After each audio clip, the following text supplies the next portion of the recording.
자, 수업을 시작하도록 할게요.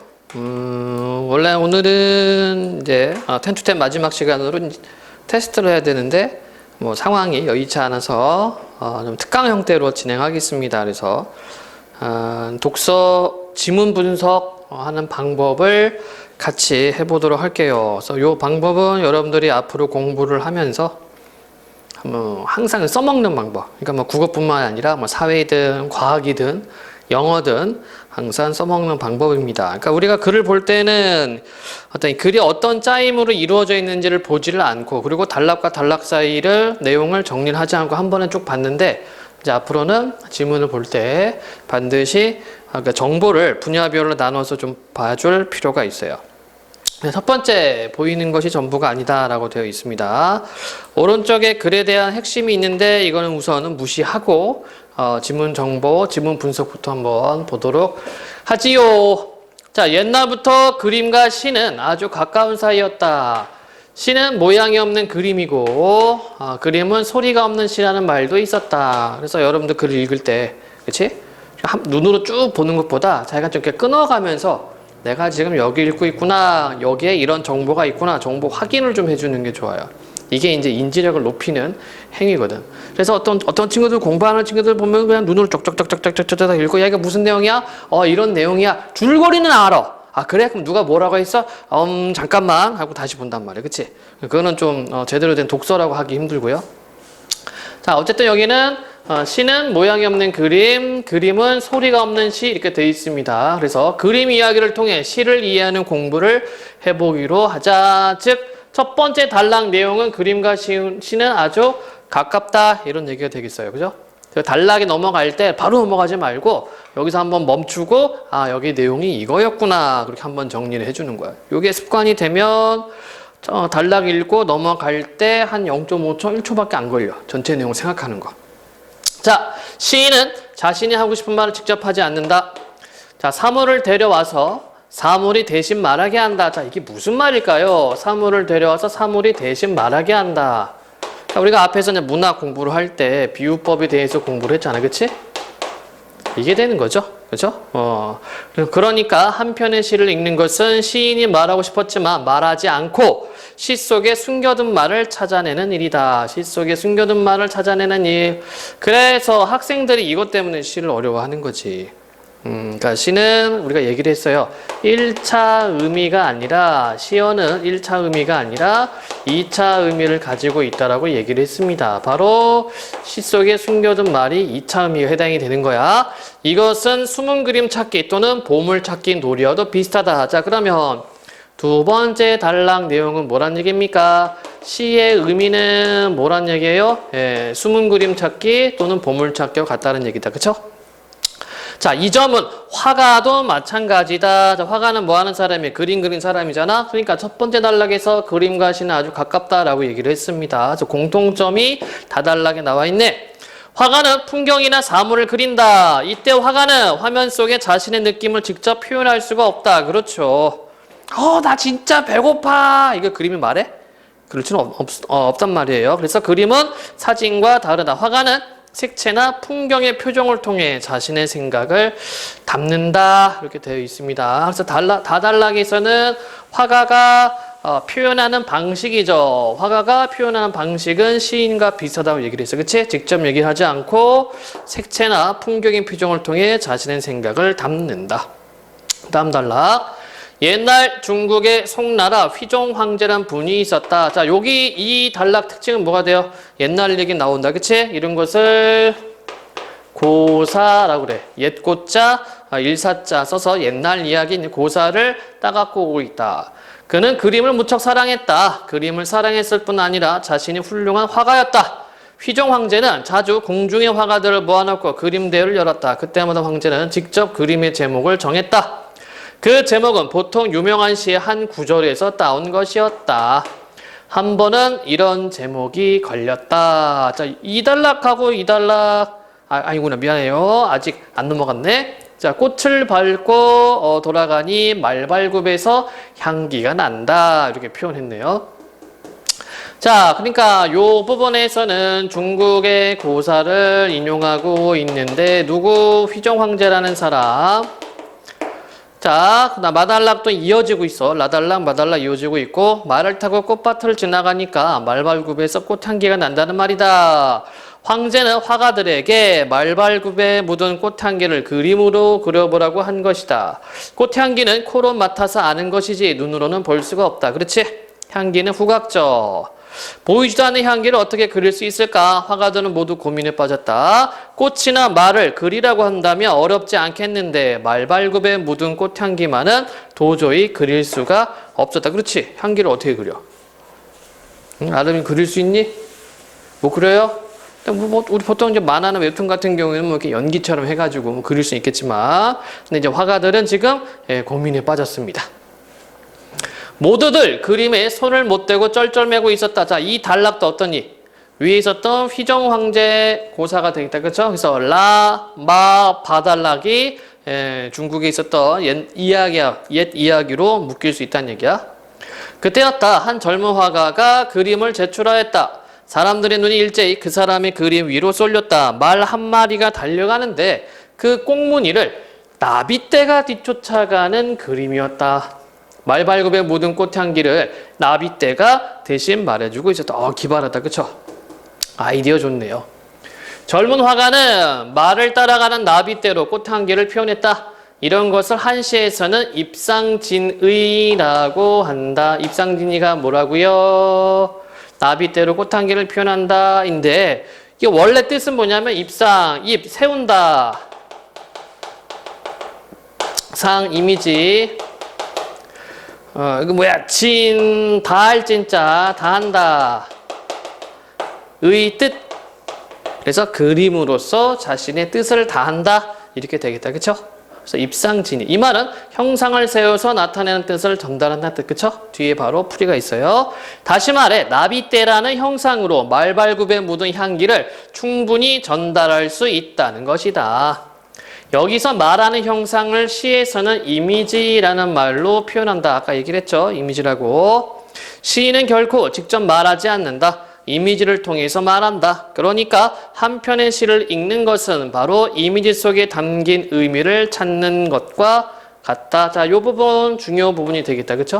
그래서 라, 그 다음에 마, 바, 사까지 중국 고사를 가지고 와서 이 글을 쓴 사람이 궁극적으로 하고 싶은 말은 뭐냐면 바로 이 부분이죠.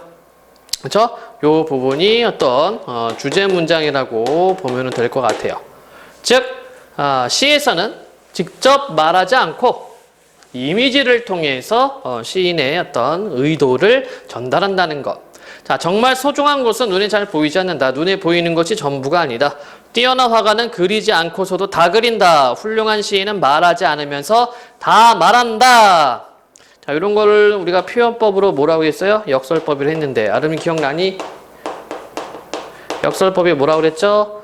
긍정으로 시작하다가 부정으로 끝나고, 부정으로 시작하다가 긍정으로 끝나는 것을 역설법이라고 얘기를 했지. 그치? 여기 뭐라고 해놨어? 말하지 않으면서 다 말한다. 이게 역설법이죠. 그쵸? 자, 좋은 독자는 화가가 감춰둔 그림과 시인이 숨겨둔 보물을 가르쳐주지 않아도 잘 찾아낸다. 그러자면 많은 연습과 훈련이 필요하다. 당연한 거지. 예, 너무 당연한 겁니다. 자, 그래서 지문의 내용은요, 다시 한번 정리하자면, 첫 번째 단락에서는 그림과 시는 가까웠다. 그리고 시에 대해서 얘기했습니다. 그 다음에 화가도 마찬가지다 라고 얘기를 했고요. 라, 마, 바, 사 이렇게 네 단락을 통해서 중국고사를 이야기를 하면서 그림으로 어떻게 하면은 자신의 뜻을 나타낼 수 있는가? 결국 입상진의 이게 되겠고요. 그래서 결국 시에서 이미지라고 하는 것은 일단 시인의 의미를 대신 나타내 주는 것, 이렇게 정리를 하면은 되겠다. 질문 있음? 괜찮아요? 좋습니다. 자, 뒤에 한번 문제를 한번 볼까? 자, 이 글의 설명 방법으로 적절한 것을 모두 고른 것은 적절한 예시를 활용하여 독자 이해를 돕고 있죠? 이때 적절한 예시는 뭐가 되어 있어?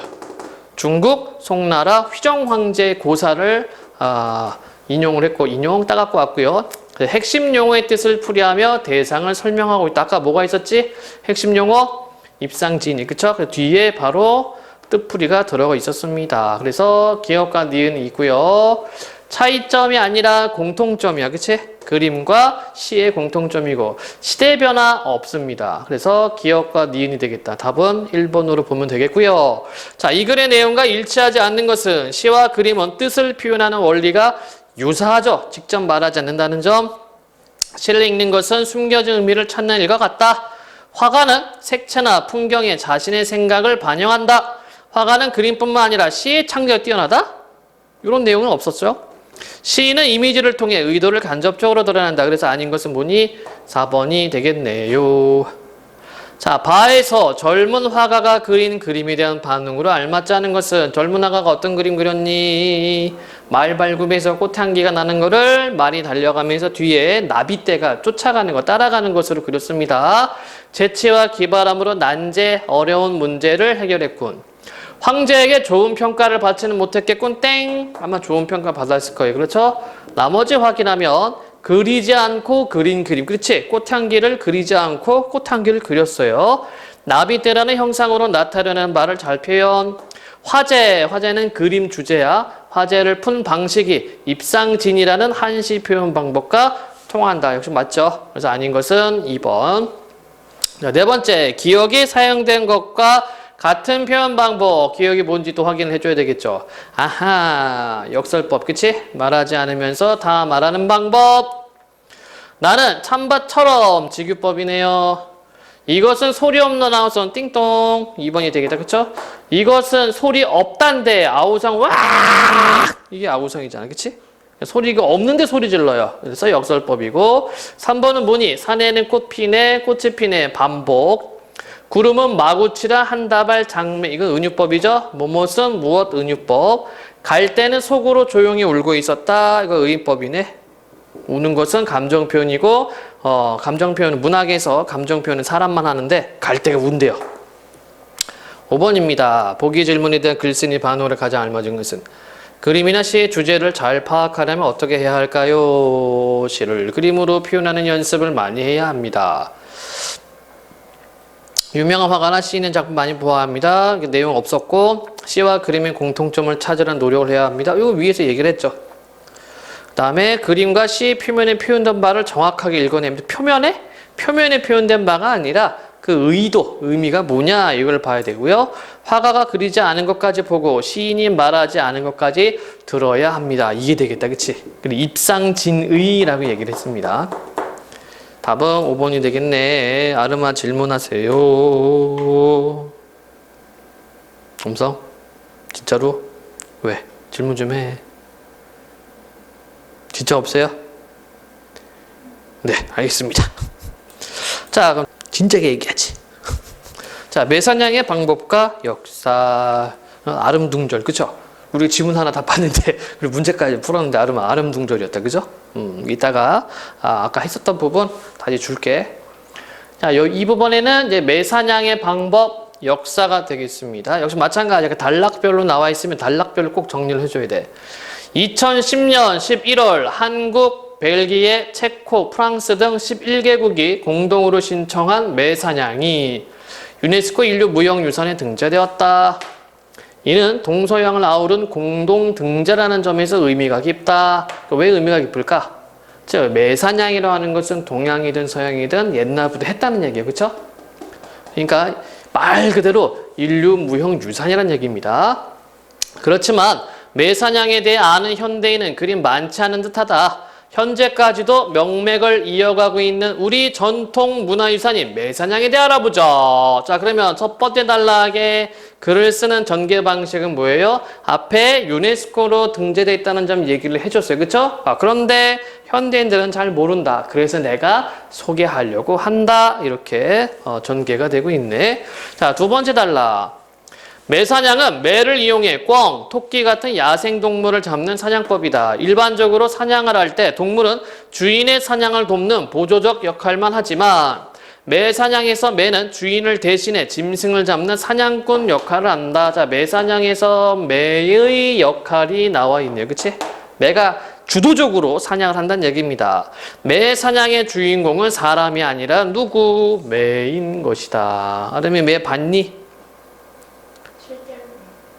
많이 있는데? 가서 이렇게 보다 보면 매 있고 술이 있고 아마 고속도로 같은 데 봐도 볼 수 있어요. 흔하게. 그 매라고 해서 막 하고 막 그런 게 아니라 작은 것들도 있어. 그래서 그런 애들이 있거든. 이렇게 이게 뭐지? 공중에 한 위치에서 그냥 날고 있다가 갑자기 슉 내려가는 거 있어요. 그런 것들도 매의 종류야. 그리고 조금 더 높은 하늘을 보면 이렇게 쫙 펼쳐 이런 애들이 있지, 그치? 그것도 이제 매 종류. 매 종류 굉장히 많아. 나도 정확히 모르지만. 그래서, 우리 주변에 매를 볼 수 있는데, 근데 이제 여기서 매 사냥에 쓰는 매는 좀 많이 보기는 힘듭니다. 좀 종이 좀 달라서. 자, 어쨌든, 두 번째 단락에서 매 사냥의 주인공은 누구란 얘기입니까? 사람이 아니라 매. 자, 그런데 아무 매나 매 사냥의 주인공이 될 수는 없다. 아까 얘기했죠. 방금 얘기했지. 그러니까 매 사냥으로 쓸 수 있는 매가 한정되어 있어요. 매 사냥에 쓰이는 매는 새끼 때부터 사람 손에서 길들여진 것이 한다. 매가 사냥을 할 만큼 훈련이 되면 본격적인 매 사냥이 시작되는데 매 사냥을 할 때 우선 매 사냥꾼은 사방이 잘 보이는 산의 높은 곳으로 매를 들고 올라간다. 자, 그러면 여기 조건이 나와 있다. 그쵸? 첫 번째는 뭐예요? 길들여진 거야. 그치? 두 번째는 뭐니? 두 번째는 사방이 잘 보이는 높은 곳으로 매를 들고 올라가야 돼요. 자, 준비하고 있던 몰입꾼들이 꿩을 몰며 매 사냥꾼은 꿩을 향해 매를 떠나보내며 매에 나간다고 소리를 지른다. 이게 세 번째가 되겠네요. 그쵸? 그러면 몰입꾼들은 매에 달아놓은 방울 소리를 따라 신속히 가서 매를 찾는다. 이해됐죠? 그러니까 아무 매나 쓰는 것이 아니라 특정한 종이 있는데 여기서는 길들여진 거 그리고 이렇게 훈련을 하기 위해서 사냥할 만큼 훈련이 되면 사방이 탁 트인 높은 산에 올라가서 매 사냥을 시작을 합니다. 자, 그렇다면 이러한 매 사냥은 언제 어디 시작됐을까? 유래가 되겠네요. 매 사냥의 유래. 기록에 따르면 매 사냥은 4천여 년 전 고대 중앙아시아와 서아시아에서 시작되어 세계로 퍼져나갔다. 메소포타미아 유적지에서는 매 사냥꾼을 새긴 유물이 발견되었고 마르코 폴로의 동방경문록에는 쿠빌라이 황제가 사냥터로 떠날 때 다양한 매 500마리를 동원한 기록이 남아있다. 자, 여기는 매 사냥의 유래가 되겠다. 그치? 우리나라는 어땠을까? 자, 이번엔 어때요? 우리나라에서 매 사냥의 유래, 그 기원에 대해서 설명을 해주네. 우리나라의 경우 매 사냥이 어디로부터 전해져 언제부터 시작되었는지에 대한 정확한 기록은 남아있지 않지만 고구려 고분벽화에 남아있는 매 사냥 그림을 통해 이미 삼국시대부터 매 사냥이 이루어졌음을 알 수 있다. 여기는 지금 뭐 추론하는 거죠? 그치? 추측에 대한 근거는 바로 고구려 고분벽화. 삼국사기에는 신라 진평왕이 매사냥에 푹 빠져 신하들이 걱정했다는 기록도 있다. 자, 이번에는 또 삼국사기인가 첫 번째 증거 고구려 고분벽화, 두 번째는 삼국사기. 매사냥은 주로 왕과 귀족들 사이 성행했다. 고려 충렬왕은 자, 그러면 매사냥은 주로 왕과 귀족들 사이 성행했다. 여기는 매사냥을 즐기는 향유층, 향유 계층이 되겠다.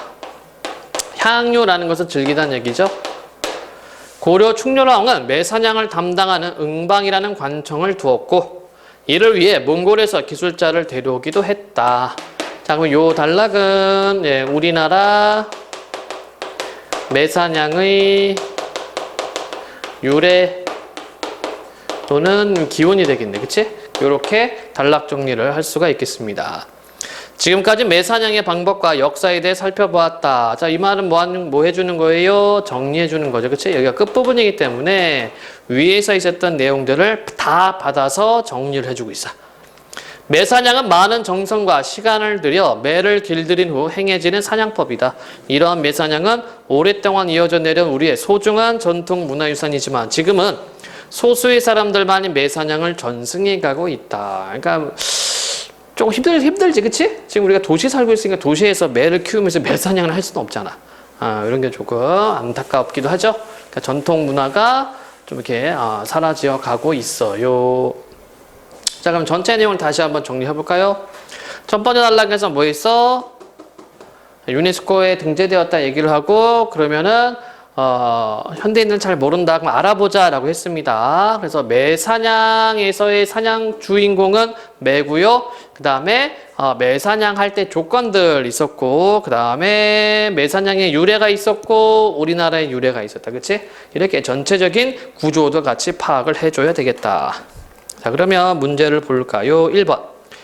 A에 사용된 설명 방식에 대한 이해로 가장 적절한 것은, 자, A가 뭐였습니까? 이 부분이네, 이 부분.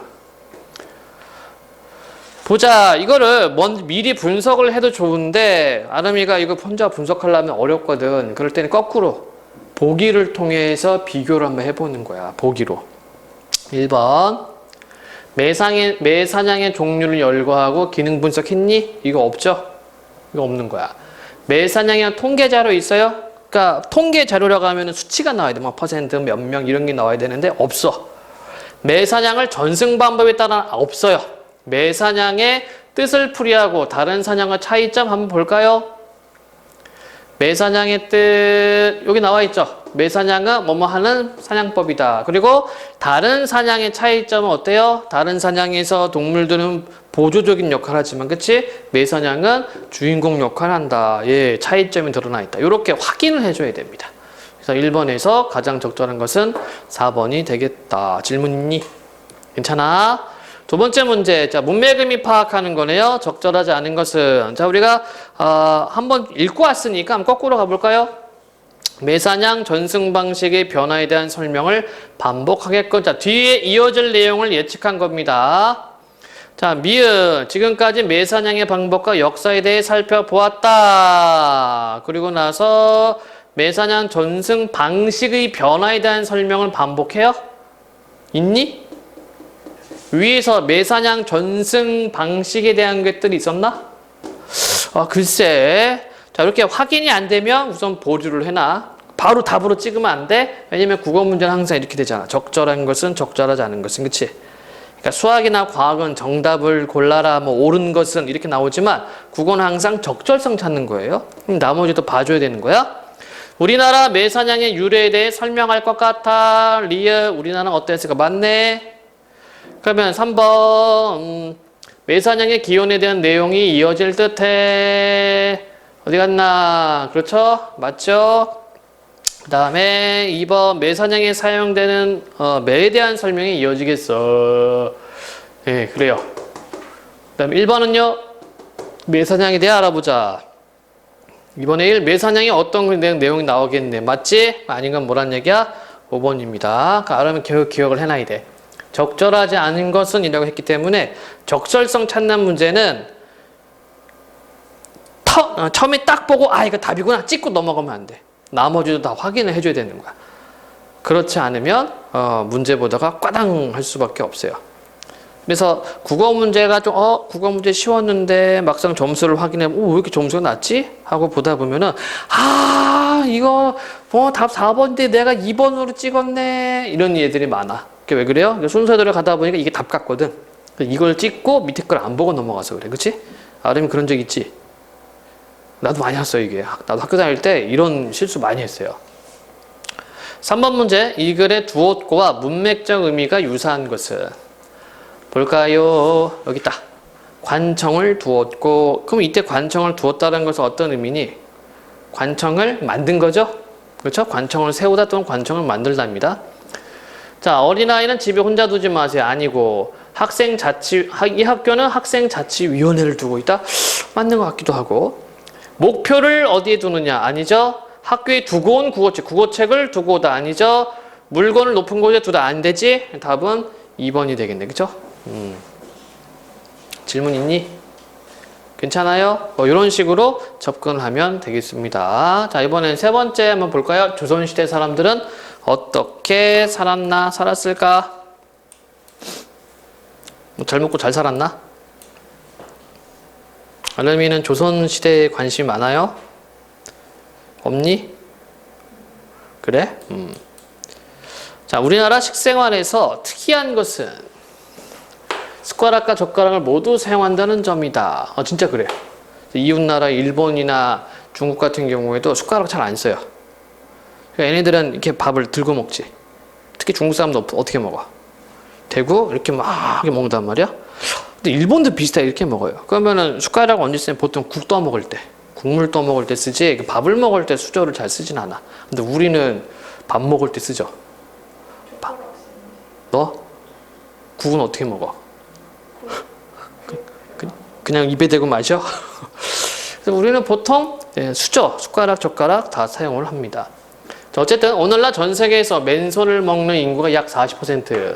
이 중에 한 반 정도가 인도 사람이 아닐까 싶어요. 인도는 이제 손으로 이렇게 밥 먹으니까.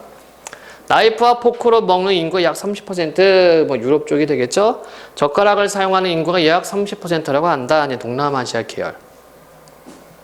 자, 하나 상식 알려줄게. 한국하고 중국하고 일본이 이제 젓가락을 사용하잖아. 근데 재질이 달라. 한국만 쇠젓가락 썼어요. 쇠젓가락. 중국하고 일본은 나무를 썼다. 왜 한국에서 쇠젓가락을 썼냐면 왕족은 은젓가락을 쓰지. 왕족은. 아름이 알고 있니? 은젓가락 쓰는 거? 몰랐어요? 몰라요? 왜 그러냐면 이 독이 들으면 안 되니까. 그러니까 은은 독에 반응을 잘하거든. 이렇게 타버려 은은. 그래서 은 99%짜리는 그래서 숟가락을 딱 집어넣을 때 또는 젓가락을 딱 집어넣으면은 얘가 까맣게 돼요. 그럼 독이 있는지 없는지를 확인하는 거야. 그런데 왕이 은젓가락을 쓰잖아. 밑에 양반들 어떻게 생각해? 있어 보이지. 왕이 밥 먹으면 은으로 다 밥을 먹으니까 부티 난다. 그러니까 어떻게 돼요? 일반 귀족들도 은젓가락 쓰는 거지. 흉내내는 거지. 그렇잖아. 왕이 저걸 하는데 나도 저거 좀 해보고 싶은 거지. 그렇죠? 그럼 밑에 있는 서민들은 어떻게 생각해? 역시 또 흉내내고 싶은 거야. 근데 서민이 돈이 많아요? 안 되죠? 그러니까 비슷한 쇠로 은색 나는 쇠로 젓가락 만들어서 그걸 썼어요. 이됨? 근데 이제 중국하고 일본은 나무 젓가락을 썼는데 요즘은 중국하고 일본도 쇠젓가락 많이 써. 아름이도 쇠젓가락 쓰지? 집에? 그럼 쇠젓가락을 얘네들이 많이 쓰는 이유가 뭐냐면 나무는 오래 쓰다 보면은 여기 나무가 스며들죠. 이렇게 음식물이 스며들거나 또는 이렇게 사람 침이 스며들거나 해서 약간 비위생적이 되거든. 근데 쇠는 그냥 물로 다다다닥 씻을 수 있잖아. 그렇죠? 그래서 위생인 때문에 중국하고 일본에서도 쇠젓가락을 쓰게 됐어요. 어쨌든 한국은 물론 나무젓가락이 있지만 주로 쇠젓가락을 많이 사용합니다. 자, 어쨌든 가부분에서는 뭐예요? 손으로 먹는 사람 40%, 나이프 포크 30%, 그다음에 젓가락 30%. 그렇지? 그러니까 여기 구체적인 수치가 나와 있다. 그렇죠? 통계가 나와 있네. 자, 그러나 처음에는 어느 민족이나 모두 음식을 손으로 집어먹었다. 왠지 모르게 이렇게 손으로 집어먹는 게 더 맛있어 보이지 않니? 그치? 있어? 오, 이렇게 먹는 게 좀 맛있어 보이지. 이렇게 하면은 조금 뭔가 깨작깨작 하는 것 같고. 예. 유럽도 마찬가지라. 이런 생각 안 들어? 손으로 먹는 거? 이탈리아 애들이 그러잖아. 먹고, 이런단 말이야. 잘 몰라요? 프랑스인가, 이탈리아인가? 이게 아주 맛있다는 제스처야. 음식 딱 먹고, 아주 맛있다. 이렇게 얘기를 해. 그럼 이 표정을 보면은 거기 종업원이나 요리 주방장에 있는 사람들 되게 기분 좋아한다 그래요. 근데 보통 이렇게 하는 게 뭡니까? 이렇게 막 빨아먹잖아. 그지? 유럽도 마찬가지. 동로마 제국은 비잔티움에서 10세기경부터 식탁에 등장한 포크는 16세기 이탈리아 상류 사회로 전해져 17세기 서유럽의 식생활에 상당한 변화를 일으켰으나 신분이나 지역에 관계없이 전 유럽에 보편화된 것은 18세기에 이르러서였다. 이해됐어요? 왜 그럴까? 왜 그래? 상류, 아까 똑같은 거예요. 아까 쇠젓가락 쓴 거랑 이게 비슷해. 상류 사회란 말이야. 로마 제국이에요. 그렇죠? 10세기경부터 포크가 등장해. 사람들이 뭐야 저거 막 하다가 어떤 궁중 예법 같은 게 생기겠지. 이거 쇠를 쓰니까 딸가락딸가락 소리 나면 혼내고 막 이거 어떻게 우아하게 먹죠. 이런 거 그죠? 그거 보면 뭔가 좀 우아해 보이고 기품이 있어 보이고 그렇게 생각했을 거야. 그러니까 퍼지는 거죠. 그렇지? 그러다가 어떻게 조금씩 흉내내기 시작하는 거야 사람들이. 우리도 뭐 영화나 드라마 봤을 때 좀 고급 레스토랑 가면은 뭔가 좀 조용하게 고기 싹 썰리고 이렇게 탁 먹으면 뭔가 좀 있어 보이잖아. 그런 생각이 들어, 아름아? 햄버거 손을 막 먹는 게 있어 보이니? 아니면 좀 비싼 레스토랑에서 클래식 막 나오면서 착착착착 이게 있어 보이니? 레스토랑이 당연히 있어 보이죠. 예, 이렇게 쓱 퍼지는 거죠. 그런데 이제 이렇게 늦게까지 퍼지는 것은 결국은 뭐예요? 아까도 얘기했지만 이게 상류 사회, 상류 문화이기 때문에 상류 문화가 보편적으로 퍼지려면 좀 시간이 걸려요. 자, 15세기의 예절서에 음식 먹는 손의 반대편 손으로 코를 풀라고 했던 것이나 16세기 사상가 몽테뉴가 너무 급하게 먹다가 종종 손가락을 깨물었다는 기록으로도 당시에 포크가 아니라 손가락을 사용했으면 알 수 있다. 이 사람은 얼마나 배고팠으면 손가락을 깨물어. 이게 안 되는 건가? 이거 안 되는 사람 있나 보다. 그치? 넣고 빼면 씹어야 되는데 넣을 때 씹는 사람 있나 보네. 그럴 때 있어요. 막 급할 때. 자, 어쨌든 이런 장면을 통해서 손으로 밥을 먹었다는 것을 확인할 수 있다는 얘기입니다. 자, 그러나 동아시아 지역에서는 손으로 음식을 먹는 일이 서양보다 훨씬 일찍 사라졌다. 손 대신에 손가락을 쓰기 시작했고 손가락이 아니라 숟가락을 쓰기 시작했고 이어서 젓가락을 만들어 숟가락과 함께 썼던 것이다. 그런데 우리나라 고려 후기를 즈음해서 중국과 일본에서는 숟가락을 쓰지 않고 젓가락만 쓰기 시작했다. 그러니까 차이를 보이죠? 그러니까 여기는 공통점과 차이점 둘 다 있네. 그러니까 아시아 지역은 이렇게 숟가락이 나오고 젓가락을 쓰기 시작했는데 한국을 제외하고 중국과 일본 같은 경우에는 젓가락 위주로 사용. 자, 우리는 숟가락을 사용하고 있을 뿐 아니라 지금도 숟가락을 밥상 위에 내려놓는 것으로 식사를 마쳤음을 나타낼 정도로 숟가락은 식사 자체를 의미하였다. 유독 우리나라에서만 숟가락이 사라지지 않은 것은 음식에 물기가 많고 이랬니? 국도 먹고 뭐 이렇게 해야 되니까. 또 언제나 밥상에 오르는 국이 있었기 때문인 듯하다. 이건 뭐 추정이긴 한데 거의 맞을 거예요. 우리는 이렇게 밥 문화가 국 문화잖아, 그치? 자, 우리의 국은 국물을 마시는 것도 있으나 대개는 건더기가 많고 밥을 말아 먹는 국이다. 그래요. 미역국, 된장국, 해장국 등 거의 모든 국이 그러하다. 그러니까 국물만 마시는 것이 아니라 뭘 좀 떠서 먹어야 되잖아. 근데 젓가락으로 하려면 어떻게 돼? 건져서 먹을 수 있지만 국은 마실 수가 없죠. 그러니까 숟가락을 많이 쓰죠. 찌개류나 물을 만 밥도 숟가락이 필요한 음식이다. 그래요. 이게 이제 식문화 때문에 우리는 숟가락을 많이 사용한다는 얘기입니다.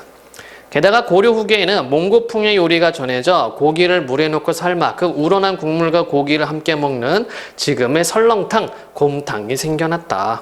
좋아하니? 설렁탕, 곰탕? 특히 추운 겨울에 뜨끈하게 먹으면 좋죠. 깍두기 하나 올려놓고 아우야. 특히 국밥은 애초부터 밥을 국에 말아놓은 것인데 이런 식생활 풍습은 전 세계의 유일한 것이라고 한다. 이해됐죠? 일본도 밥에다가 이렇게 국에다가 밥 안 말아 먹어요. 라면 밥에 말아 먹는 건 한국 사람밖에 없어. 진짜로. 중국도 그렇게 안 먹고 일본도 그렇게 안 먹고 태국 이런 데도 안 먹어요. 자, 좋습니다. 문제 보도록 할까요? 이 글에 대한 이해로 적절하지 않은 것은 설렁탕이나 곰탕은 몽고풍 요리에서 요리됐다. 마지막 단락이 있었고요. 이탈리아에서 포크를 먼저 사용한 게 상류층 아닌데 상류층이 아니죠. 자, 정보 정확히 가야 돼. 그러니까 이런 문제 풀 때는 내용을 머리에 담는 것이 아니라 포크 상류층 하면은 그 부분에 가서 확인해 줘야 돼요. 여기 뭐라고 돼 있어요? 동로마 제국의 비잔티움에서 등장한 포크는 16세기 이탈리아 상류 사회를 전해져 이렇게 돼 있지. 그럼 유럽에서 가장 먼저 쓴 애들은 얘네들이네. 동로마 제국 비잔티움 이렇게 돼 있어. 비잔티움이 어딘지 몰라. 어쨌든 지문에서 이렇게 얘기를 했잖아. 그쵸? 얘기를 했으면 있는 겁니다. 정보 확인을 해줘야 되겠다. 나머지 또 확인해 볼까요? 동아시아 지역에서는 그럼 2번 맞네. 내가 아까 유럽으로 봤네. 그치? 그러니까 유럽 말고 이탈리아에서 포크를 먼저 사용하겠지. 상류층. 그래. 이렇게 확인을 해줘야 되겠네요. 자, 세 번째. 동아시아 지역에서는 숟가락보다 젓가락을 먼저 사용하기 시작해. 이게 틀렸구나. 그렇지? 이게 틀렸다. 조금씩 마찬가지 또 확인을 해줘야 돼요. 어디 있습니까? 여기. 손 대신에 숟가락을 쓰기 시작했고 이어서 젓가락을 만들었다. 다달라게 나와 있네. 이렇게 확인을 해줘야 돼. 확인. 그래서 이렇게 문학작품, 그러니까 국어는요. 정보를 확인해 주는 거예요. 문학이든 비문학이든 문제를 풀어나가면서 앞에 있는 지문 다시 확인을 해줘야 돼요.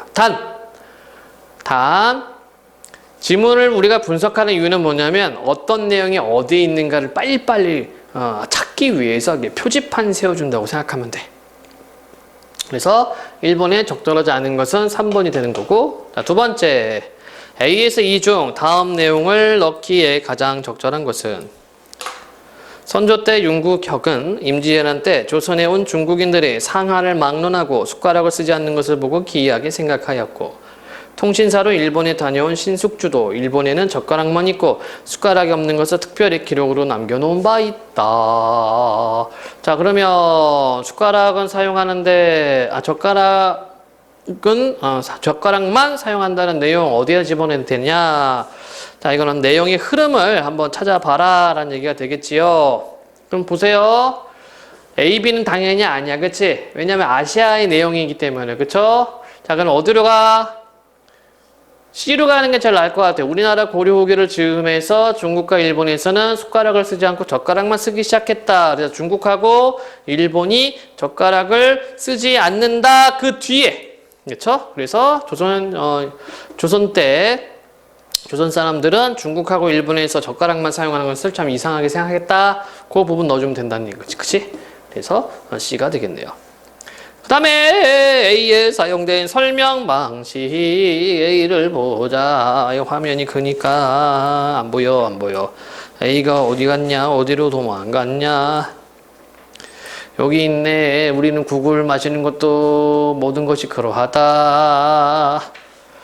가장 적절한 거 현상에 대한 원인과 결과 제시, 전문가 말 인용 없고요. 대상에 대한 절차와 순서 글쎄요. 구체적인 예를 제시하여 독자 이해를 돕고 있다. 시대 흐름에 따라 변한 대상이 그때 아니죠. 자, 그러면 1번 이게 4번 이게 4번이 되겠지요. 그러니까 왜 우리가 숟가락을 사용하느냐? 뭐 이것 때문에. 그래서 미역국, 된장국, 해장국 그 예를 들었지. 그치? 구체적인 예를 들었어요. 가림이 미역국 먹어? 된장국은? 해장국은요? 잘 안 먹어?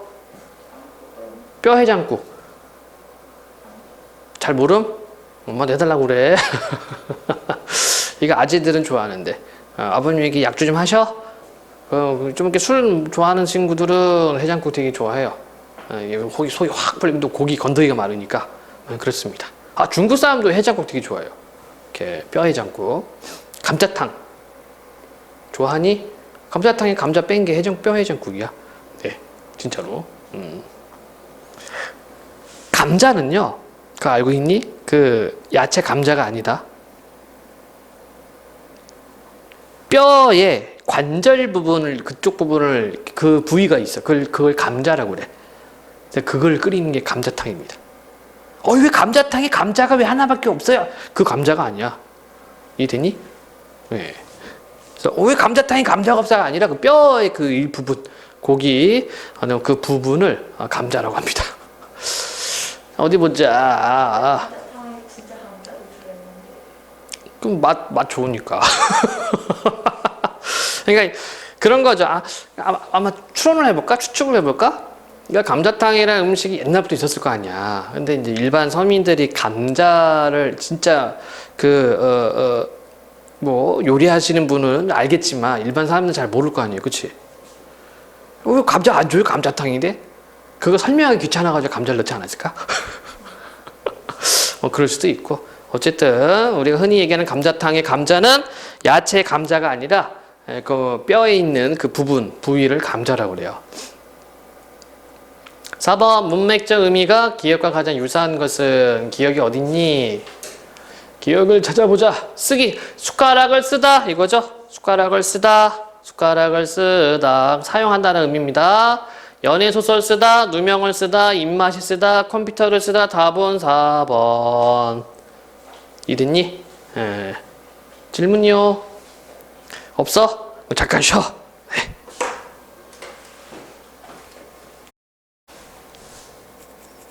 자, 두 번째.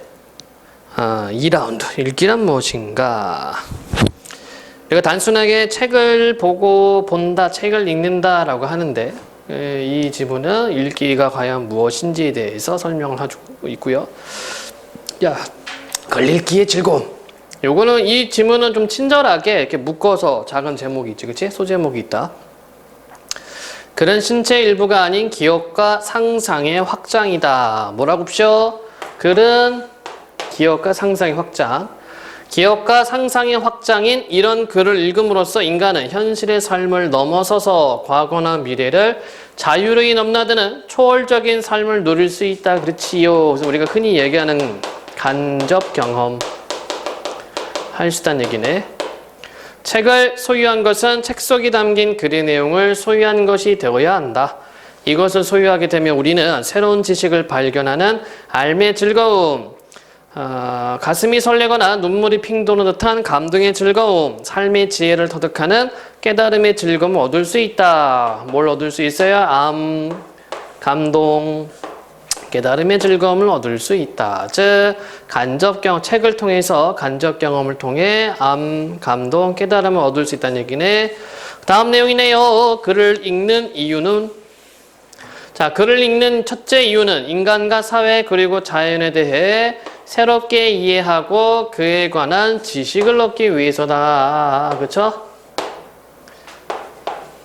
창문을 여는 이유가 밖을 내다보기 위해서이듯 글을 읽는 이유는 무엇인가? 새로운 것을 찾기 위해서다. 그것이 바로 지식과 정보다. 지식이고 정보. 그래서 글을 읽는 첫째 이유는 요게 되겠고요. 둘째로 사람들은 할 일이 없을 때 심심풀이로 혹은 재미로 책을 읽는다. 아름이는 심심풀이 뭐하니? 스마트폰, 그죠? 예, 좀 많이 바뀌었죠. 글을 읽음으로써 일상의 지루함에서 벗어나 환상의 세계에 빠져보기도 하고 감동을 느끼기도 하면서 기쁨을 얻게 되는 것이다. 자, 첫 번째 환상의 세계에 빠집니다. 두 번째 기쁨을 얻게 됩니다. 그래서 이런 글을 읽기는 생활의 수단으로서 지식이나 정보를 얻는 읽기와 달리 어떻게 된다? 인간의 본성을 되찾게 하는 읽기라고 할 수 있다. 셋째로 느끼고 깨닫기 위해서, 즉 마음의 휴식을 얻기 위해서 글을 읽는다. 이런 읽기는 현대와 같은 지식사회, 정보사회에서 매우 중요한 역할을 하며 점점 그 필요성이 커지고 있다. 지식과 정보가 절대시되고 과학의 발전과 경제 성장이 우선시되는 사회에서는 자칫 인간에 대한 관심이 소홀해지기 쉽다. 그렇기 때문에 다른 사람을 이해하고 아름다움을 맛보고 나와 이웃을 되돌아보는 읽기, 곧 느끼고 깨닫기 위한 읽기는 바로 이런 현대사회에서 꼭 필요한 읽기가 되는 것이다. 느끼고 깨닫기 위해서 마음의 휴식. 아래민 책 많이 보니? 안 보죠? 최근에 본 책은? 기억이 안 나요. 책. 알겠습니다. 기억이 안 나요. 내용은 기억이 안 나요. 자, 글읽기 태도. 글읽기는 비록 속도가 느리고 다양한 감각을 구체적으로 느끼게 하는데 한계가 있지만 가장 추상적인 것에서 가장 구체적이고 작은 부분에 이르기까지 모든 정보를 스스로 선택할 수 있게 한다는 장점이 있다. 이해됐나요? 그래서 읽기를 한다는 것은 바로 이거죠. 스스로 선택. 적극적으로 글을 읽는 사람은 글의 선택에서부터 읽기 속도, 내용의 이해, 그리고 감상까지 모든 것을 스스로 결정한다. 읽기 중간에 잠시 멈추어 혼자만의 생각에 빠질 수도 있고 실증이 나면 글읽기를 중단하였다가 나중에 다시 읽기도 한다. 이처럼 읽기는 스스로 결정하고 판단하여 자기만의 세계를 만들어가는 과정이다. 그래서 읽기는 인간적이다. 그러니까 좀 독서 훈련이 된 친구들은 어때? 좀 적극성을 가지고 있다는 얘기예요. 주체적이고 적극적인 어떤 생활과 사고방식을 가질 수 있다는 얘기입니다. 자, 읽기를 생활하기 위해서는 다음 두 가지 노력이 동시에 이루어져야 한다. 첫째는 읽기의 중요성과 가치를 깨닫는 것이고, 둘째는 읽고 싶은 마음가짐을 갖추는 일이다. 근데 우리 친구들이 이건 잘 알아요.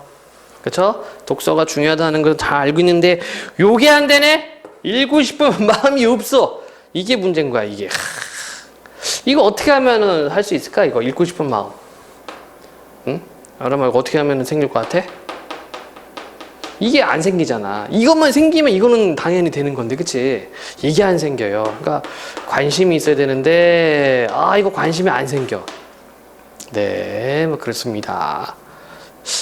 뭐 BTS나 이런 애들이 책 좀 읽어주세요 이러면은 읽으려나? 제가 이 책을 읽었는데 좋아요 이렇게 하면 좀 읽으려나? 그럼 조금 효과는 있겠다, 그치? 제가 이 책을 읽고 이런 생각을 가졌어요. 우리 같이 생각을 공유해요. 이러면 좀 괜찮을 것 같은데? 캠페인. 자, 이 두 가지를 깨닫는 것은 억지로 되는 일이 아니라 스스로 깨달을 수밖에 없다. 이를 위해서 읽기를 생활하는 사람을 보고 배우는 것도 하나의 방법이 될 수 있다. 그렇죠? 그러니까 소위 말하는 멘토가 있어야 되겠지, 그치? 내가 좀 보고 배울 수 있는 사람. 반대로 누군가가 읽기의 중요성과 가치를 알고 읽기를 생활하기를 바란다면 먼저 자신이 읽기를 생활화하면 되는 것이다.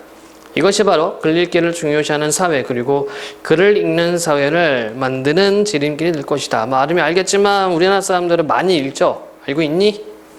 잘 몰라? 뭐 역사 드라마 같은 것도 봐도 그렇잖아. 사극 봐도 맨날 양반들 뭔가를 보고 읽고 쓰고 있잖아요. 그렇지?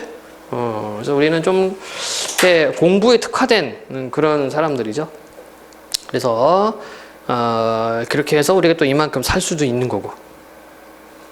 자, 내용 확인 문제 보도록 해봅시다. 자, 이 글에 나타난 글과 글 읽기에 대한 설명으로 적절하지 않은 것은 글을 통해 인간은 과거나 미래를 넘나들 수 있다. 그래, 가능합니다. 그죠? 간접 경험입니다. 글 읽기는 자기만의 세계를 만들어가는 과정. 글쎄, 글 읽기를 통해 인간과 사회에 대해 새롭게 이해할 수 있다. 재미로 글을 읽는 것은 곧 인간의 본성을 되찾게 하는 읽기다. 글 읽는 속도가 느리지만 다양한 감각을 구체적으로 느끼게 한다? 자, 이거 우리가 확인해야 되지. 다양한 감각 느끼게 한다가 어디 있었나요?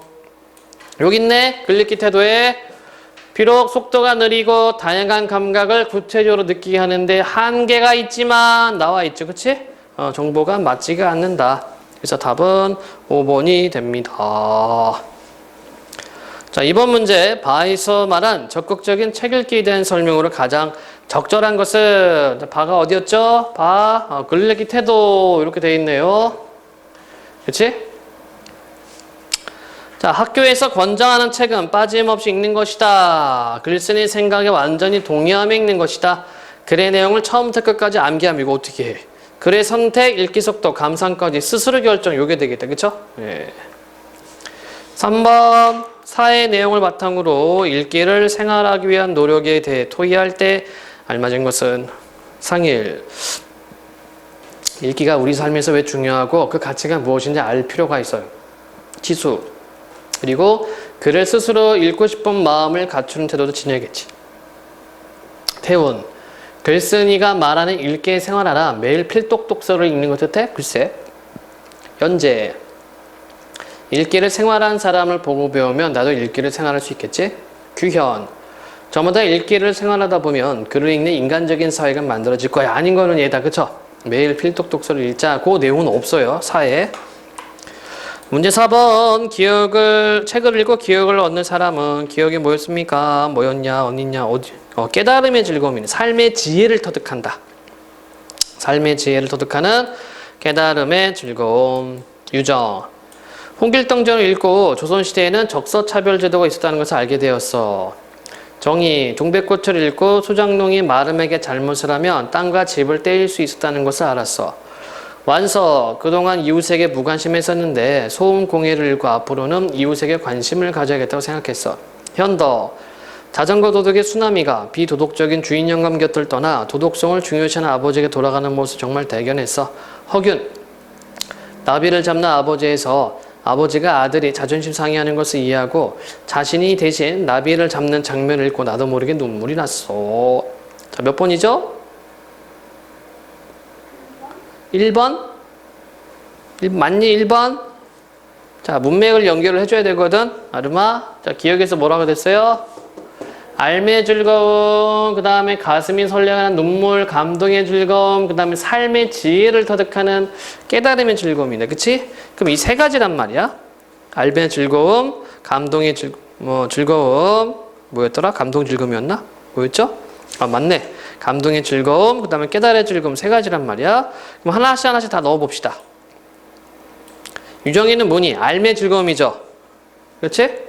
2번도 알매 즐거움이고 3번은 뭘까? 3번. 잘 판단이 안 되면은 문제 풀 때 이런 문제들이, 이런 보기들이 있어. 잘 판단이 안 된단 말이야. 그럼 이거 건들지 말고 그냥 둬.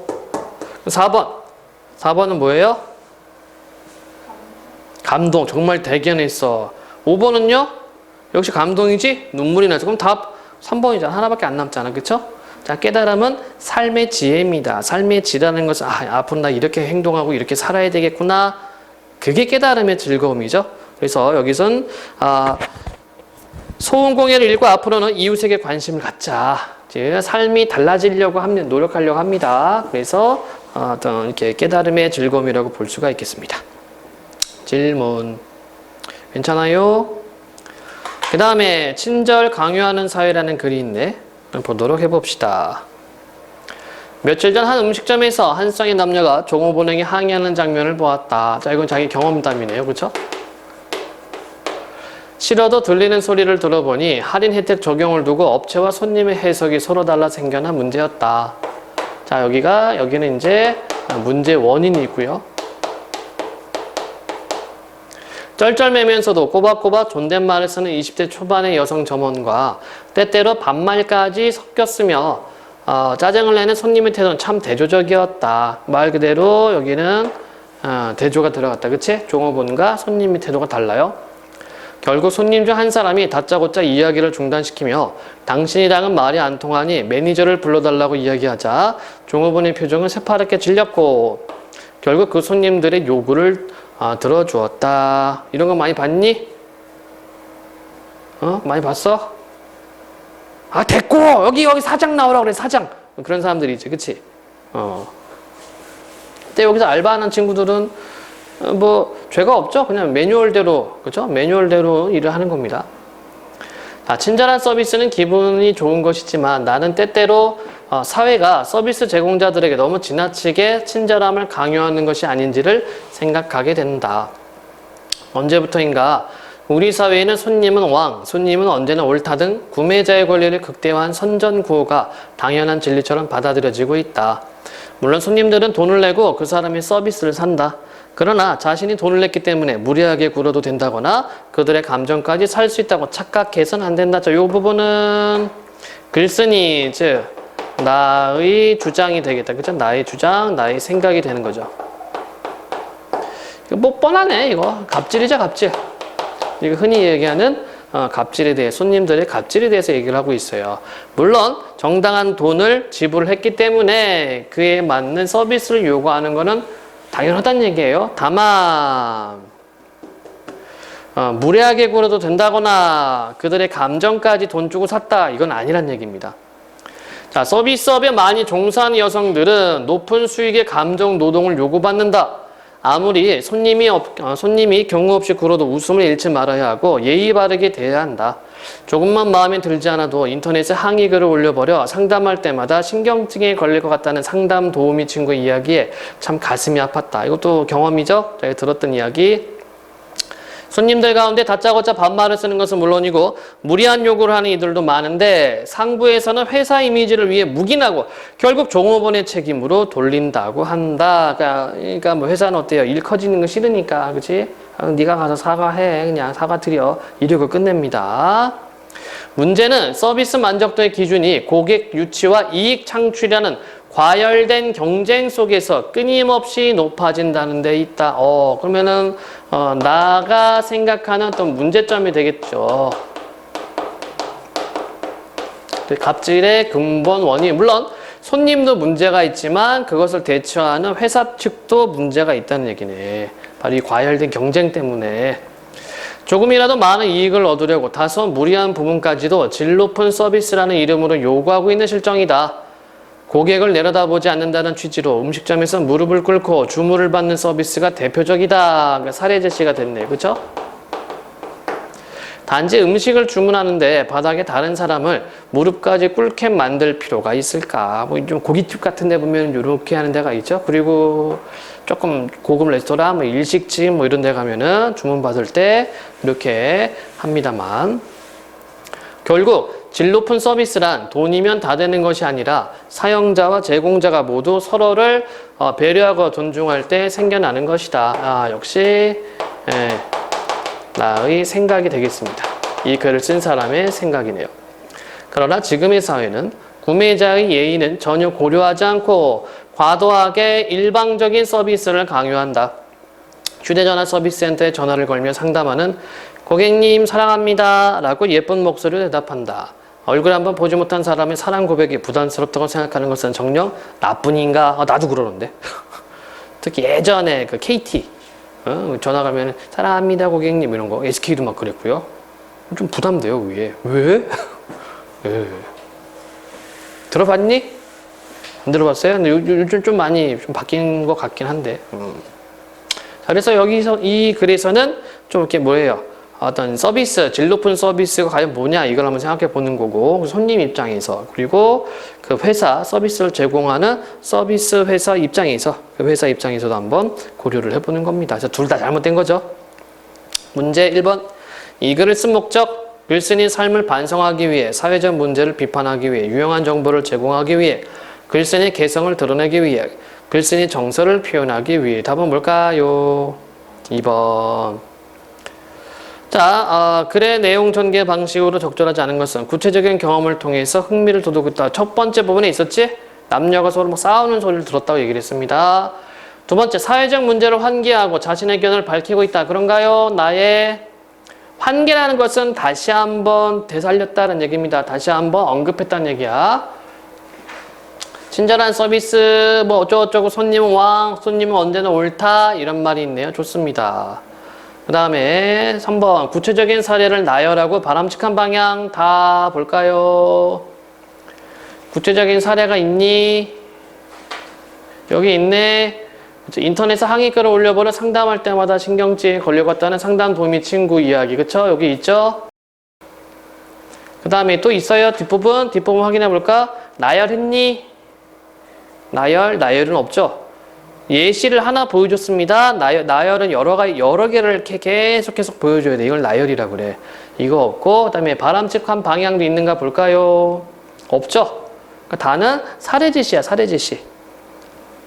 3번이 틀렸습니다. 이렇게 확인해주면 돼. 그러니까 아름이 다음부터 국어 문제 풀 때는 내용을 머리 담고 푸는 게 아니라, 이거 이런 내용이었나? 한 번만 더 확인해주면 문제 정확도가 올라갑니다. 그 다음에 3번 문제. 이 글을 통해서 알 수 있는 사실이 아닌 것은 글쓴이는 무례한 고객의 태도에 대해 부정적이라는 데 맞고요.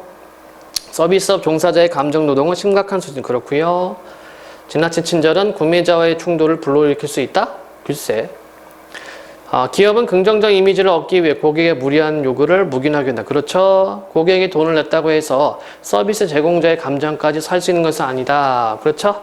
아닌 것은 3번이죠. 지나친 친절이 구매자와의 충돌을 불러일으키는 것이 아니라 어떤 감정 노동자들, 그치? 서비스하는 사람들의 어떤 감정을 상하게 할 수도 있고 이게 뭐 지문에는 안 나타나 있지만 이 결국 나중에는 인권 문제까지도 될 수가 있는 거예요. 자, 문맥을 파악하기 1번 A. 글쓴이가 생각하는 문제점을 제시한다. A 부분을 볼까요? 문제점 제시인지 A가 어디 있나? 친절한 서비스는 기분이 좋은 것이지만 나는 때때로 사회가 서비스 제공자들에게 너무 지나치게 친절을 강요한 것이 아닌지 생각한다. 그쵸? 문제 제기했네. 2번 서비스에 대한 잘못된 인식을 꼬집는다. B 어디 있어요? B 착각하는 거. 그쵸? 무례하게 굴어도 된다거나 감정까지 살 수 있다고 착각. 그 다음에 C 육체 노동에 비해 감정 노동이 힘들다는 것을 드러낸다. C 서비스업에 많이 종사한 여성들은 높은 수의 감정을 요구받는다. 잘 모르죠? 육체 노동에 비해? 글쎄요. 나머지 확인. D 고객을 내려다보지 않는다는 취지로 음식점에서 무릎을 꿇고 주문을 받는 서비스 대표적이다. 4에 4번 서비스 경쟁으로는 지나친 친절. 그렇고요.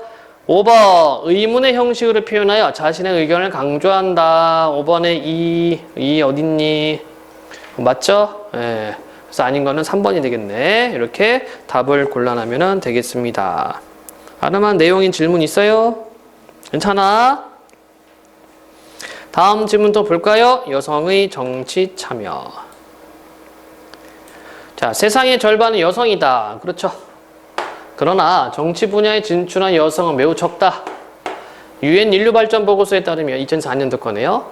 여성의 정치 참여율이 가장 높은 스웨덴의 여성 의원 비율이 45.3%고 거의 뭐 비슷비슷하네.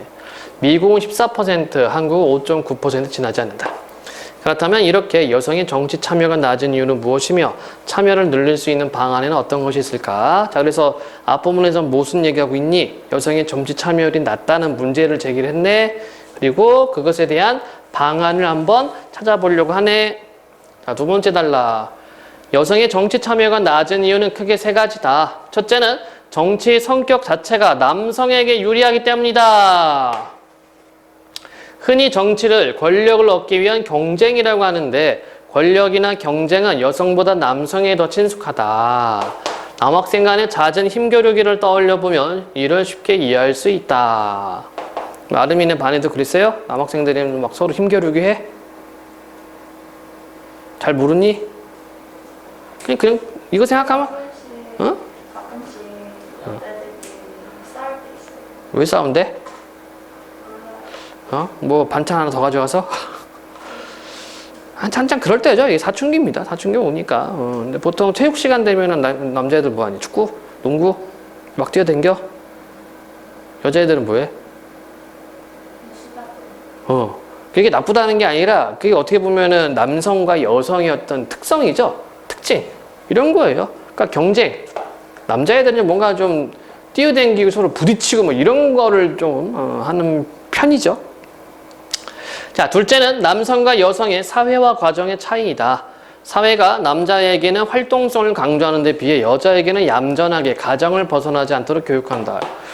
물론 특성도 있는 거야. 방금 우리가 얘기한 것처럼 남자애들은 운동장에서 막 뛰어노는데 여자애들은 앉아서 이제 이야기한다거나 그런 뭐 특성도 있지만 이렇게 사회화되는 차이 때문에 여성이 정치 참여에 소극적인 것이다. 자, 그래서 두 번째 이유로는 어떻게 해요?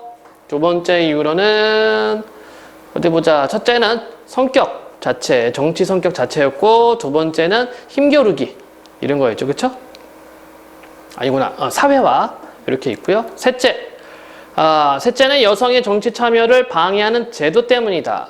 이미 남성 중심으로 짜인 정치 구조에 여성이 새로 들어가기는 상당히 어렵다. 예를 들어 한 선거구에서 여러 명의 의원을 선출하면 여성의 당선 확률이 높아지는데 실제로는 많은 나라가 한 명의 의원만을 선출하기 때문에 계속 남성 정치인이 당선되는 면이 있다. 무슨 말인지 모르지만 어쨌든 제도 때문에 이렇게 되는데, 그치? 자, 그래서 이 나달락은 어떤 내용입니까? 이거죠. 맨 앞에 문장. 여성의 정치 참여가 낮은 이유 세 가지. 정치 성격 자체가 남성의 요리. 둘째는 남성과 여성의 사회와 가정의 차이. 셋째는 제도 때문에. 그쵸? 남성 중심으로 짜인 제도 때문에.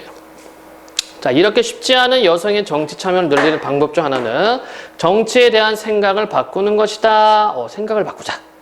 정치를 권력을 얻기 위한 경쟁으로 보면 여성의 정치 참여 어려움이 있지만 정치를 나눔과 돌봄, 공존과 조화로 보면 여성의 정치 참여는 한결 쉬워진다.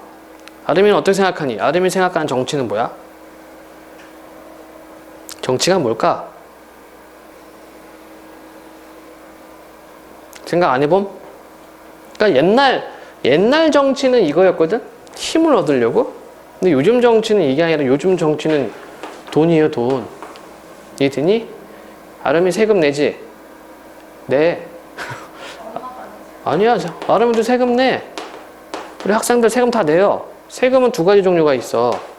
간접세가 있고 직접세가 있어.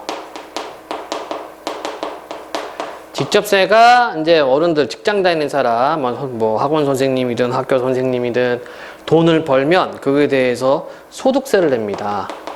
이해되니? 그러니까 직접세의 대표적인 게 이런 거야. 내가 돈을 벌면 벌 만큼 세금을 내요. 간접세는 부가가치 10% 부가가치세. 이해됐어요? 아담이가 뭐 맛있는 거 뭐 빵 1,000원짜리 먹었어. 그럼 100원은 세금 내는 거야. 이해되니? 이거 내고 있다니까? 그건 네가 쓰잖아. 아니야? 네가 쓰니까 네가 내는 거 아니에요. 아름이는 용돈이 얼마야? 한 달에? 보통 얼마 써? 일주일에 만 원. 일주일에 10,000원, 한 40,000원에서 50,000원 쓰겠네? 그럼 계산하기 편하게 50,000원 잡아볼까? 한 달에 50,000원 쓴다고 치자. 그럼 10% 세금 5,000원 내는 거예요. 이게 되니? 1년이면 얼마야? 60,000원? 꽤 큰 돈이지? 1년에 60,000원 세금 내는 거야, 간접세로. 그럼 봐봐. 그럼 아름이 한 반에, 아름이 반 몇 명이었어? 30명? 6, 3, 18이면은 180만원이네? 만약에 아름이랑 비슷하게 돈을 쓴다고 가정을 하면, 그치? 그럼 한 반에, 아름이 한 반 친구들이 한 달에 180만원의 세금을 내는 거예요. 1년이면 얼마야? 약 한 2천만원 되겠다, 그쵸? 한 2,100만원, 2,200만원, 그냥 계산하기 편하게 한 2천만원 세금 내는 거예요, 한 반에. 이 되니? 이게 맞나? 계산이 맞나? 곱하기 30. 맞죠? 아니구나. 1년이구나. 쏘리. 어쩐지 너무 많더라. 1년에 한 반에 1년에 180만원 내는 거야.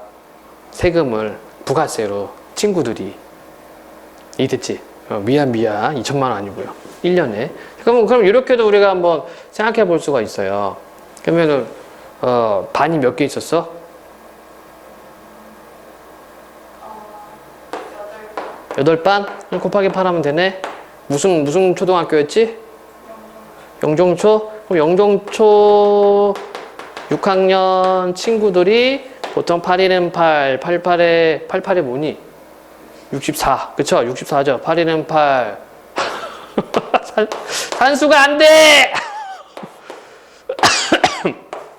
8일은 8 하니까 1,440만원 되는 거다, 1년에. 6학년 친구들이 영종초등학교 6학년 부가가치세로.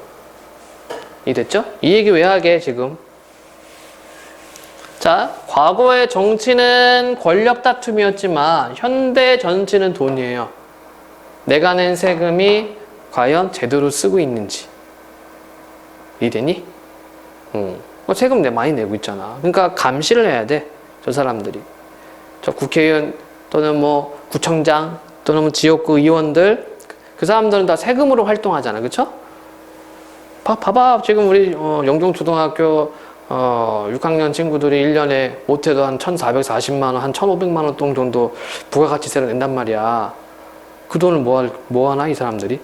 감시를 해야 돼요. 견제를 해줘야 됩니다. 이해되니? 그래서 그 돈이 허투루 쓰지 않게 봐줘야 돼. 그래서 내가 생각하는 정치는 바로 이거예요. 내가 낸 세금이 제대로 쓰고 있나? 어려운 사람을 위해서 쓰고 있나? 이되니? 권력이 아니라. 물론 이 글에서는 나눔과 돌봄, 공존, 조화 이렇게 얘기를 하고 있죠. 근데 이것도 막 이렇게 보는 것도 마찬가지예요. 내가 낸 세금이 어떻게 쓰냐? 제대로 분배가 되고 있는가? 그쵸? 어려운 사람 잘 돌보고 있는가? 그렇게 함으로써 우리 사회가 공존, 조화 되고 있는가? 그치? 그래서 이제 아름이도 정치에 관심 가져야 돼요. 투쟁! 이게 아니라, 우리 뭐 시에서는 또는 우리 구에서는 또는 우리 아파트에서는 주민들이 낸 그 돈을 잘 쓰고 있나? 허투루 쓰는 건 없나? 낭비되는 거 없나? 이런 거에 관심을 가져야 되는 거야. 이해되니? 네, 이게 정치죠. 뭐 정치가 복잡한 게 아닙니다. 어쨌든.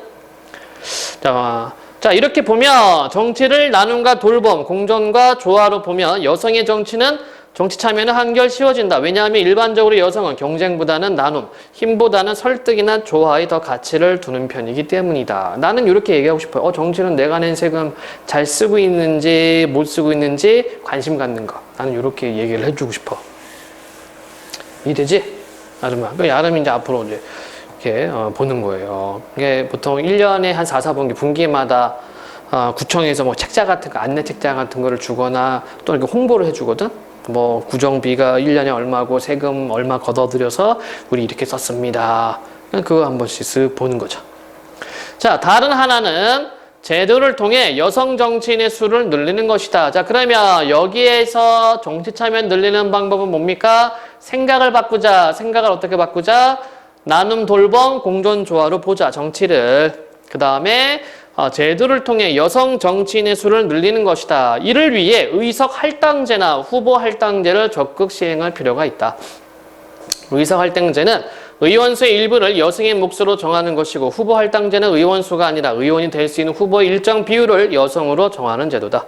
스웨덴이나 핀란드 등의 나라는 일찍부터 의서할당제를 도입하여 여성 정치인의 수가 대폭 증가하였다. 다른 나라 사례도 들어가 있네. 그쵸? 자, 세상의 반을 차지하면서도 여성은 남성과 동등한 정치 참여를 하지 못하고 있다.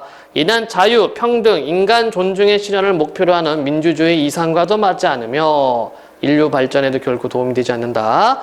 이제 정치에 대한 새로운 시각으로 여성의 정치 참여를 제도화하고 여성의 정치 참여 폭을 넓혀야 할 때다. 뭐 좋은 글이네요. 네, 정치에 관심 가져야 됩니다.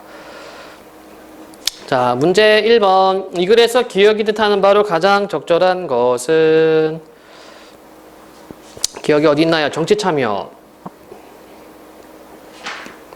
투표권 행사하는 것, 투표할 권리를 갖는 것, 정치적 문제에 관심을 갖는 것, 국회나 지역의회 의원이 되는 것, 자신이 지지하는 정당의 후원금을 내는 것. 뭘까요? 3번이요. 정치적 문제에 관심 갖는 것 맞니? 확실해? 어디 갔냐 기억이. 확실합니까?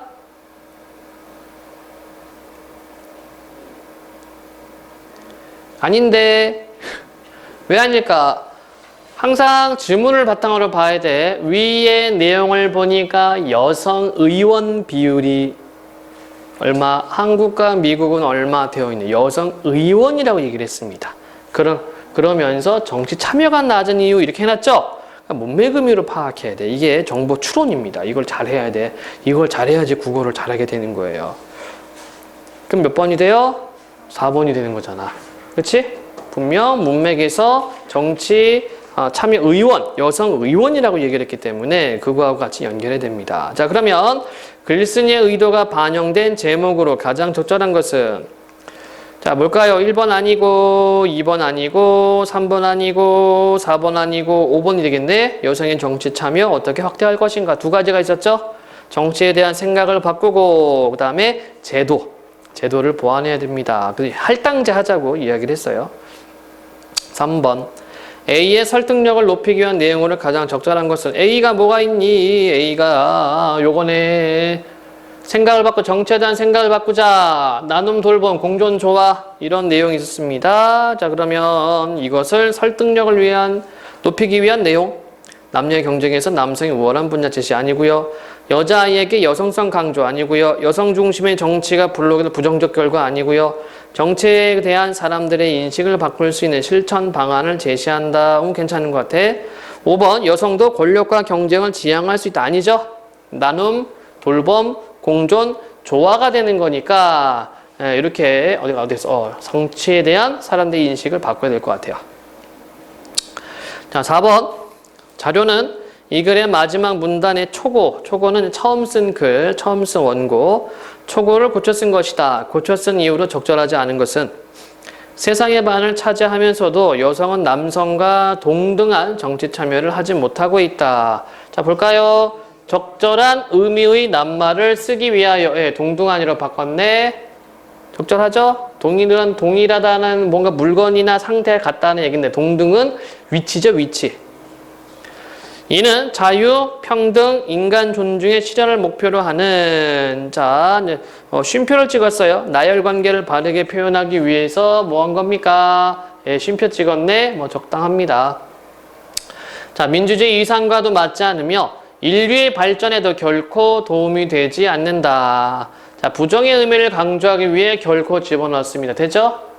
도움이 되지 않는다. 자, 긴 문장을 간결하게 하기 위해서 문장을 끊었어요.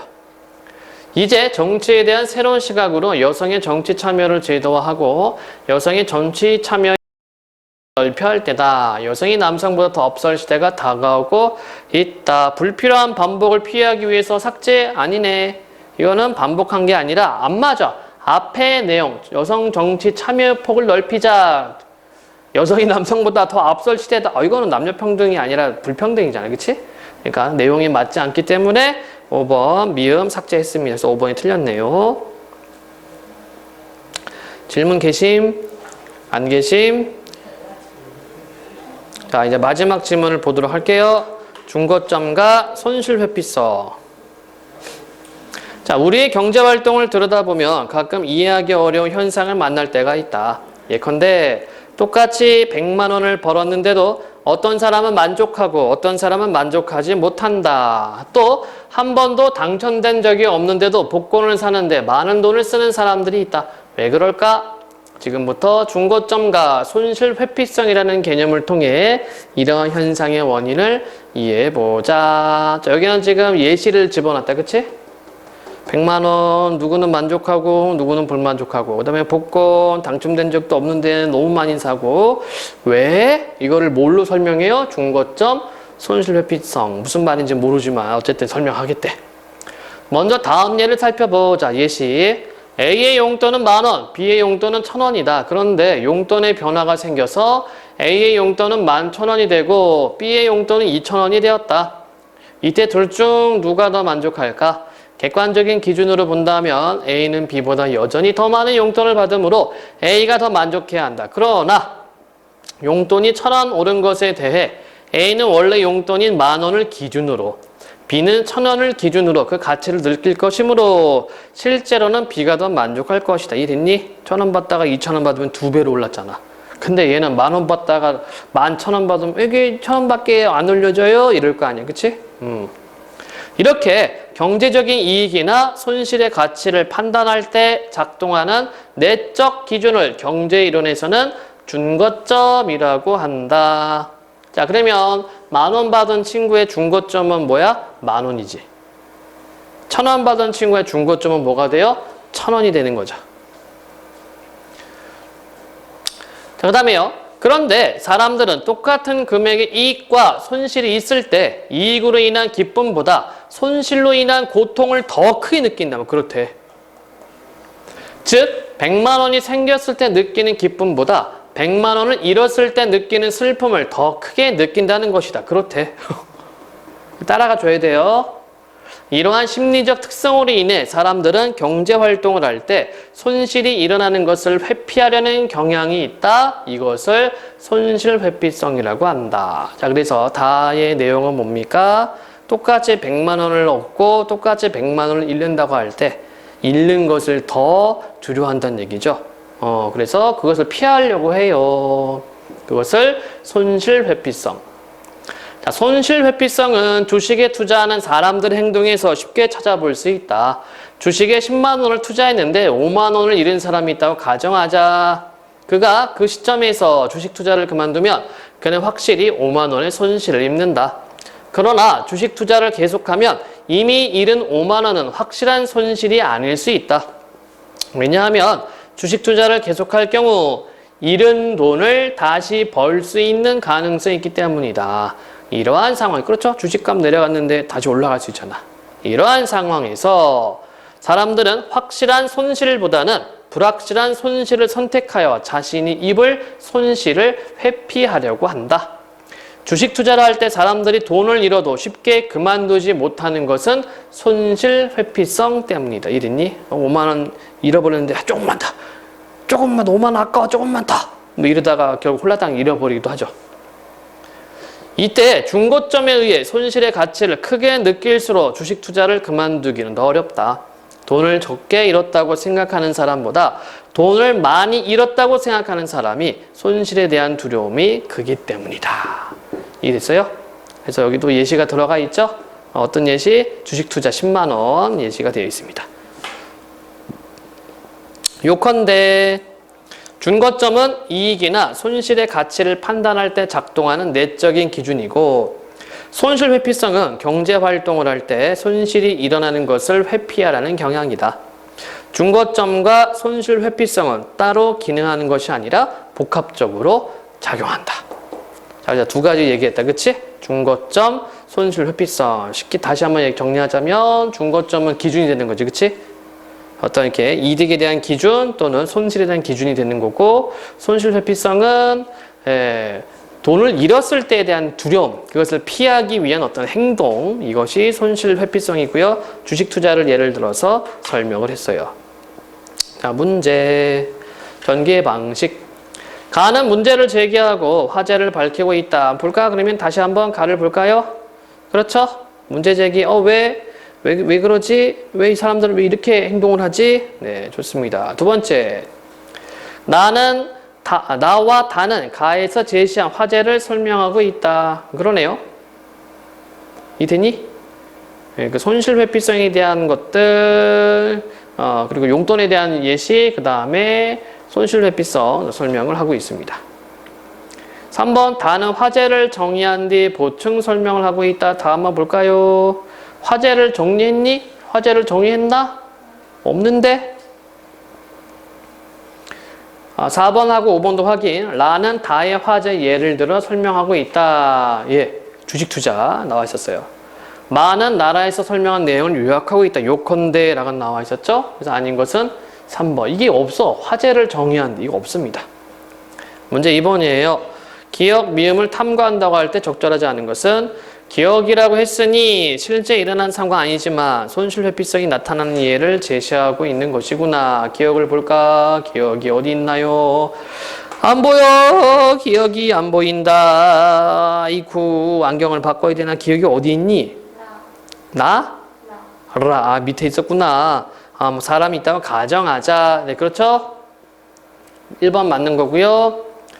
니은이라고 했으니 손실 회피성이 드러나지 않는 원인이 나오겠네. 니은. 자, 볼까? 그러나는 앞에 있는 것과 반대되는 상황이죠. 그는 확실히 5만 원의 손실이 있는다. 그러나 주식 투자를 계속하면 이미 이런 5만 원 확실한 손실이 아닐 수 있다. 주식값이 올라갈 수 있으니까. 이번에 2번 뭐뭐라고 했으니 손실 회피성이 드러나지 않는 원인 나와? 이게 무슨 말이에요? 손실 회피성이 드러나지 않습니까? 아니죠. 이 단락의 내용은 손실 회피성을 설명하는 내용이잖아. 그치? 그래서 손실 회피성, 이거를 회피하려고 주식을 5만 원 손해봤지만 계속 그냥 둔다는 얘기야. 그쵸? 나머지도 볼까요? 디귿이라고 했으니 다음 내용은 5만 원을 잃은 것이 확실한 손실이 아닐 수 있는 이유가 되겠네. 디귿을 봅시다. 왜냐하면 주식 투자를 계속할 경우 잃은 돈을 다시 벌 수 있는 가능성이 있기 때문이다. 맞네요. 4번 리을은 잃은 돈을 다시 벌 수 있는 가능성이 있는 상황. 맞니? 리을 이러한 상황에서 사람들은 확실한 손실보다는 불확실한 손실을 선택하여 자신이 입을 손실을 회피하려고 한다. 그러네. 그러니까 계속 기다리는 겁니다. 5번도 확인해 볼까요? 미음은 문맥으로보아 손실 회피성이 작용한 때를 말하고 있어. 미음. 그만두지 못하는 것은 손실 회피성 때문이다. 이때 중고점에 의해 손실의 가치를 크게 느낄수록 주식 투자를 그만두긴 더 어렵다. 역시 맞는 설명. 그래서 아까 우리 답이 몇 번이었죠? 2번이었나요? 네, 손실 회피성이 드러나는 원인이 있었죠. 3번 문제. 나를 바탕으로 볼 때 만족감이 가장 클 것으로 기대되는 사례는 한번 볼까? 미니의 한 달 용돈이 10만 원에서 11만 원으로 올랐다. 만 원 올랐네. 퍼센트로 따지면 10% 올랐네. 그치? 영희는 만 원씩 받던 한 달 용돈을 이달부터 2만 원씩 받았다. 2배로 올랐다. 그죠? 100% 올랐네. 영어는 5만 원의 용돈을 받다가 이달부터 6만 원 받게 되었다. 20% 올랐네. 철수는 용돈으로 2만 원을 받았는데 이달부터 3만 원으로 올려받았다. 50% 올랐어요. 인수는 매달 2만 5천 원의 용돈을 받다가 이달부터 3만 5천 원을 받았다. 이게 얼마 오른 건가? 몰라. 어쨌든 가장 큰 애는 2번이네. 2번. 그치? 100% 올랐으니까. 질문 계셔요? 요약하건대. 줄여서 요컨대로 갑니다. 괜찮니? 좋습니다. 그래서 오늘은 여기까지 하고요. 뒤에 거는 한번 연습, 이렇게 지문 연습하는 문제 말고, 이렇게 지문 읽기 연습 한번 해보면 될 것 같아. 알았지? 그러니까, 쉬는 시간에 한번 연습을 해보세요. 이따가.